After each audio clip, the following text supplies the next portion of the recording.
Cruise ஷிப்ல என்ன மாதிரிலாம் வேலை கிடைக்குன்னு கொஞ்சம் சொல்ல முடியுமா சார்? ஷெஃப்லேருந்து ஹவுஸ் கீப்பிங் டிபார்ட்மெண்ட்லேருந்து எஃப்ஐபி சர்வீஸ்லேருந்து பார் வெயிட்டர் வெயிட்டர்ஸ்லேருந்து பார் டெண்டர்ஸ்லேருந்து ஐஸ் கலெக்டருக்கு பெரிய ஜாப் ஆப்பர்ச்சுனிட்டி ஷிப்பிங் இண்டஸ்ட்ரி ஃபுல்லாக. குரூஸ் ஷிப்புக்கு பெட்ரோல் போடுவாங்களா இல்லை டீசல் போடுவாங்களா சார்?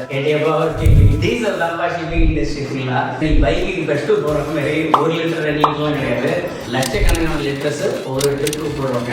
முக்கியமாக இன்ஜின் கெப்பாசிட்டி 1000. டைட்டானிக் படம் மாதிரி நம்ம குரூஸ் ஷிப் எதுவும் மூழ்கிருமா சார்?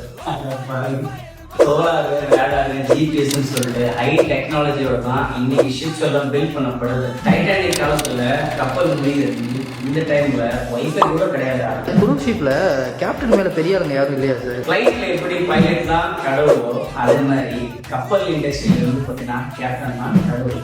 அங்க எப்படி கேபின் குரூ இருக்காங்களோ இங்க வந்து செக்ரட்டரி பார் குரூஸ் ஷெஃப் குரூஸ்ன்னு சொல்லி வித்தியாசமான குரூஸ்லாம் இருப்பாங்க. இந்த குரூஸ் ஷிப்ல சாப்பாடு சரக்கெல்லாம் அன்லிமிட்டட்னு கேள்விப்பட்டேன், உண்மையா சார்? அன்லிமிட்டட் தான்பா, 24/7 எப்போதுமே ஓப்பனாக தான் இருக்கும். குரூஸ் ஷிப்ல லுங்கி கட்டிட்டு உள்ள போலாமா சார்?